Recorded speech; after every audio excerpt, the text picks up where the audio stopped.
I was going to tell you my current reality show guilty pleasure is Netflix's new show called Marriage or Mortgage. I saw that existed. Like, I mean, it's so okay.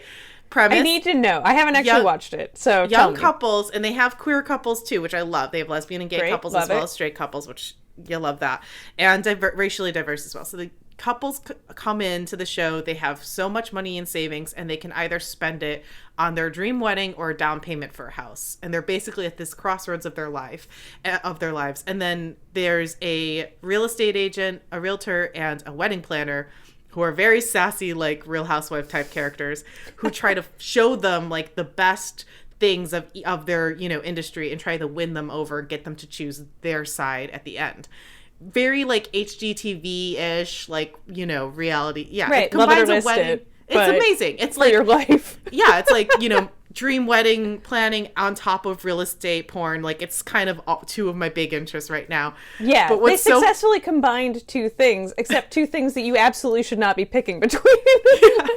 I'm watching it, and every time I'm watching, I'm like, pick house, like, have a backyard wedding, pick a fucking house. But it's so funny because this was filmed right before COVID hit. So all these couples are choosing dream wedding. Like, they lead up to it. They're wondering, what should we decide? Oh my God. And then they're like, we're going to go with dream wedding. And I'm like, no. And then it cuts to, like, the epilogue of what happened. And it's like, due to COVID-19, they had to scale back. So they lost both.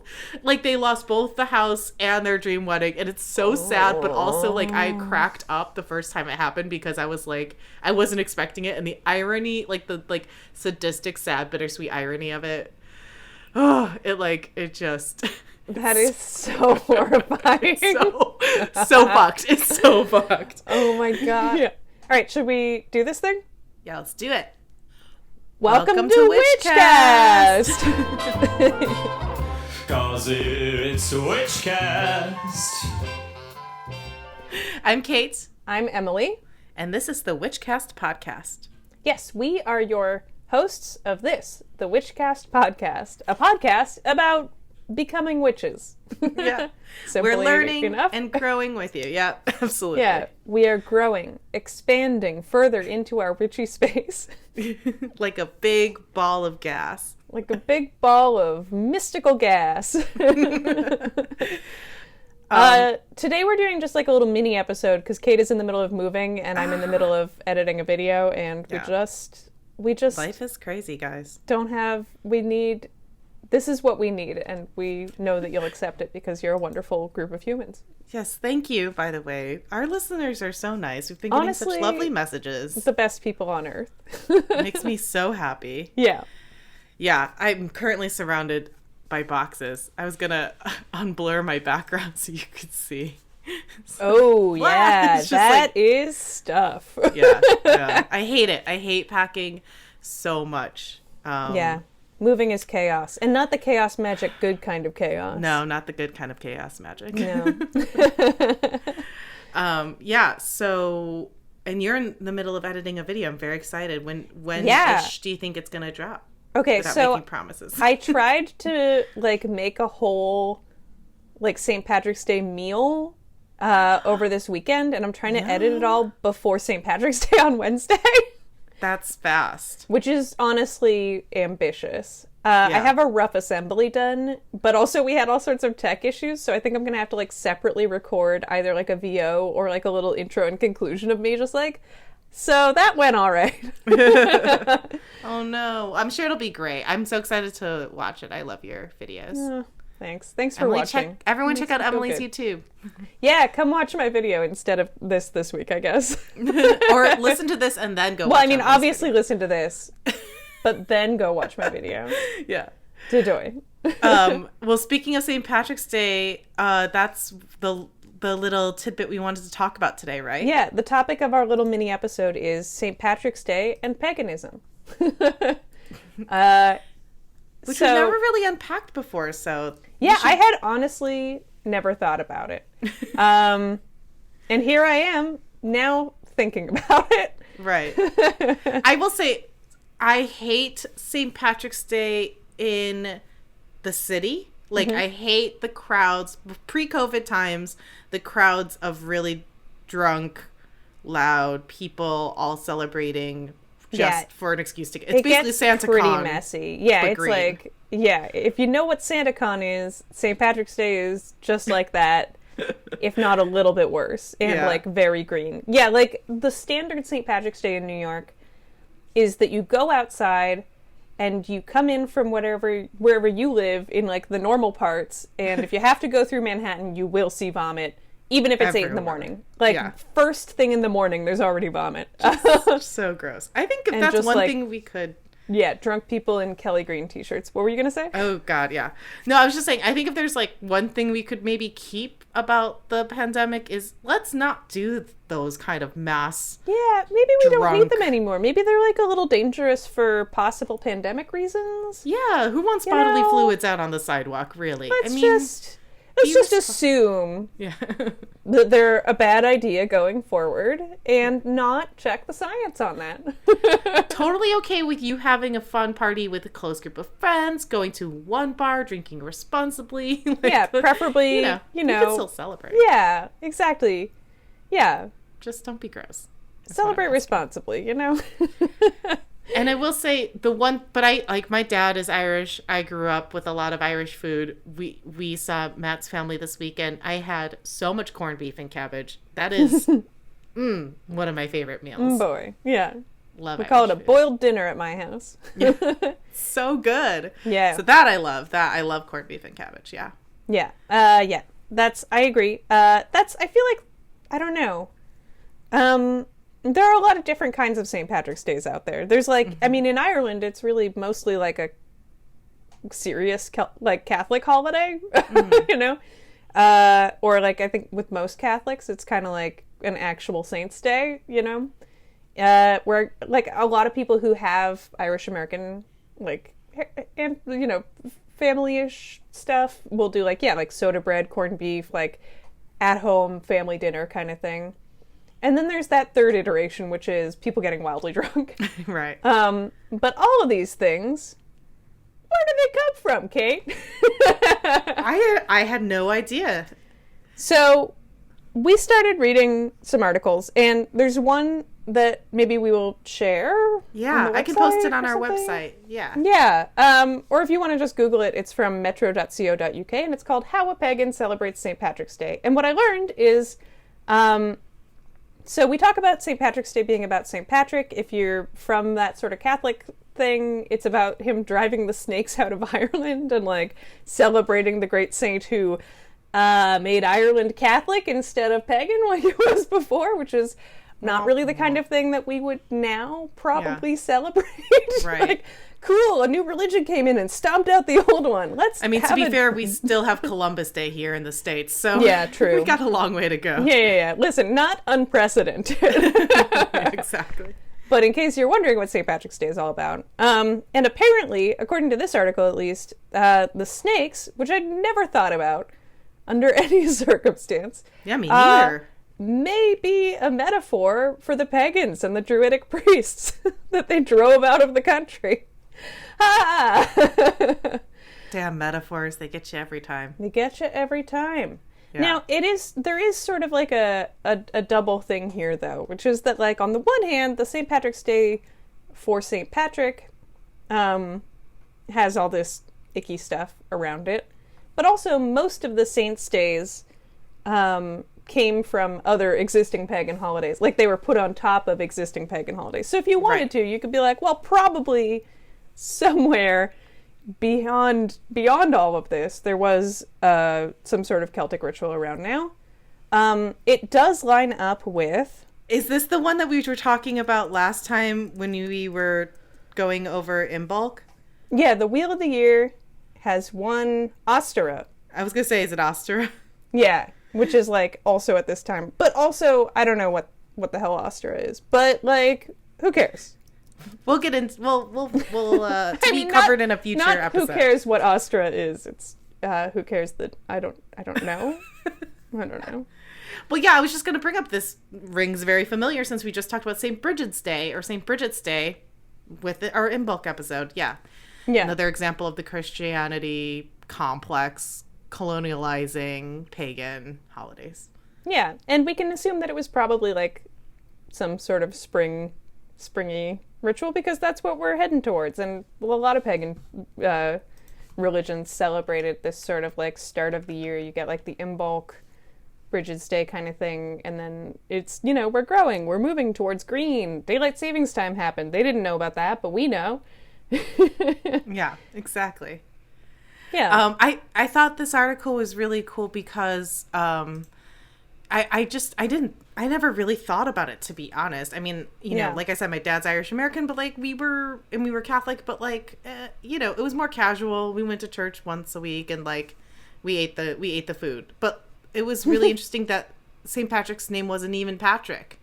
It was, I'm not even going to try and pronounce it. Nope. Maywin? It's in the article. Like Bronwyn, but Maywin, maybe? Maywin Succat?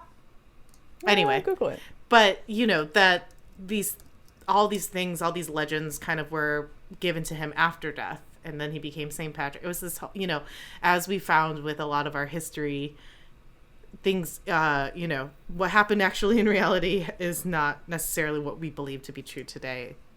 Yeah. These things really evolve so much over time. Yeah. Yeah.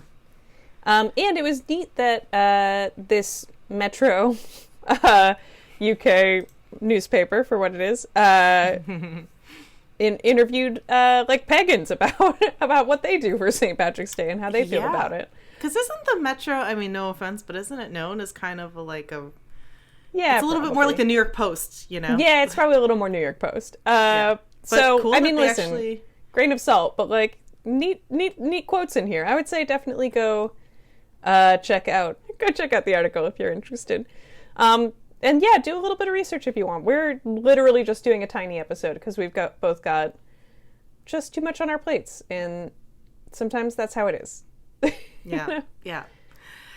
I also really liked the moment. So they interviewed two pagans, Spiral Dancer and then Lai De Angelis. And I'm sorry if I'm mispronouncing her name, but one of them, Lai De Angelis wrote that as an educated woman, why would I have anything to do with anything Christian?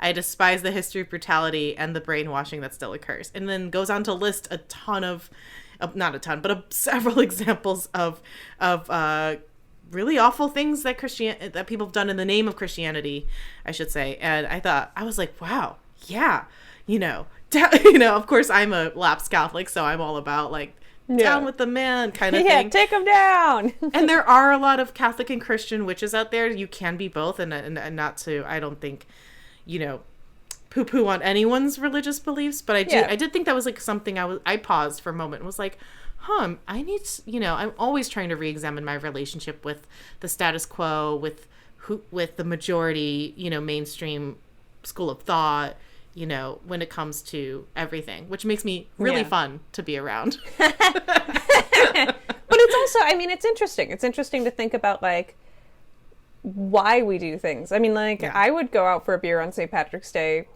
and never think about it, you know? Right. I mean, not like, you know, I was never one of the, like, vomit in the subway people, but I, you know, I would, like, go to a pub and have, like, a Guinness or a corned beef. You know, if I couldn't find corned beef in the grocery store, I'll go, you know, get a pot pie or something. Yeah, I did too. I had a green beer before.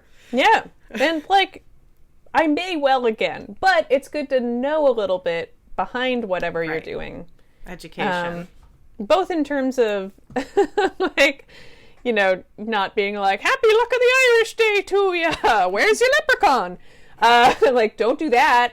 And then also maybe think about going another step backward, even within the sort of Catholic St. Patrick's Day tradition. What's going on there? Yeah, absolutely. Deep. I'm right with you. Well, I mean, isn't that really what, not to get any deeper, but isn't that really what our podcast has been about, is like practicing with awareness about being, you have to know what came before in order to then make your own rules and, you know, push through boundaries or make, you know, And it's about like familiarizing yourself with the world you live in, you know?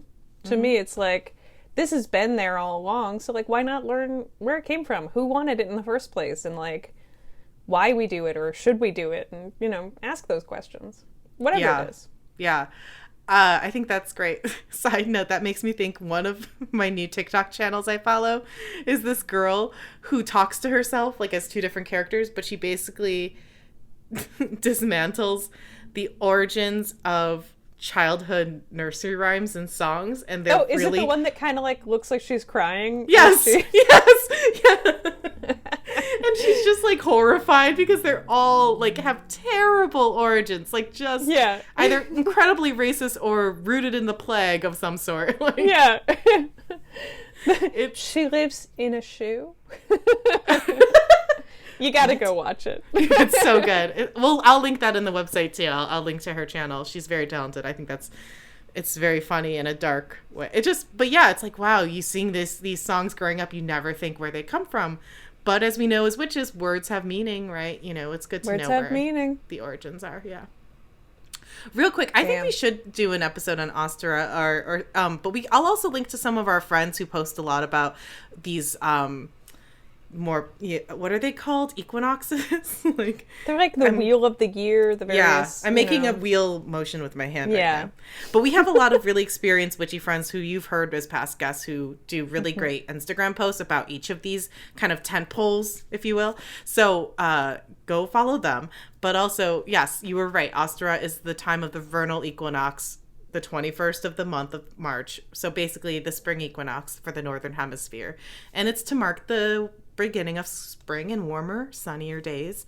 But yeah, maybe we can do an episode about that next time. That'd be cool as heck. Yes. I'm excited for good weather to come. I'm warmer days. We just had daylight savings, which I think is a dumb tradition, but I'm really happy. I hate daylight savings. I hate it.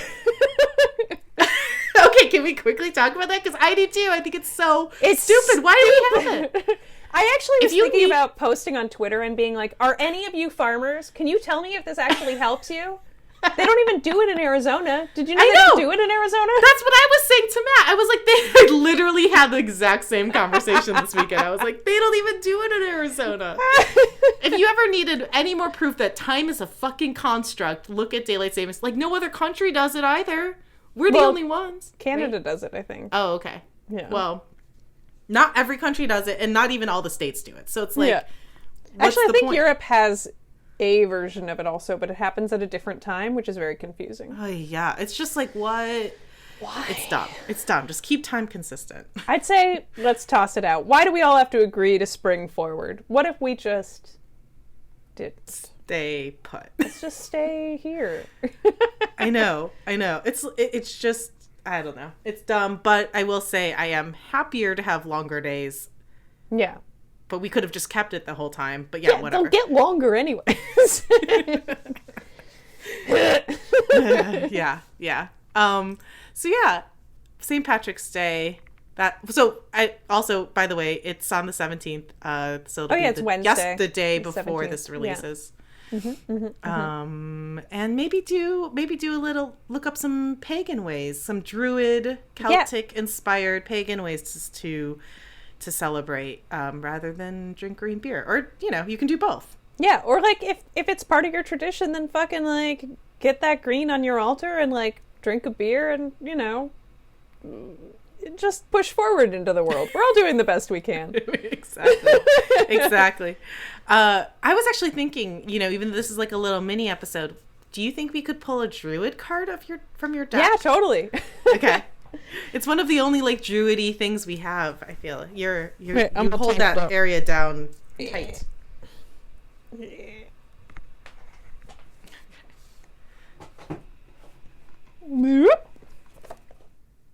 The Hanged Man. Oh.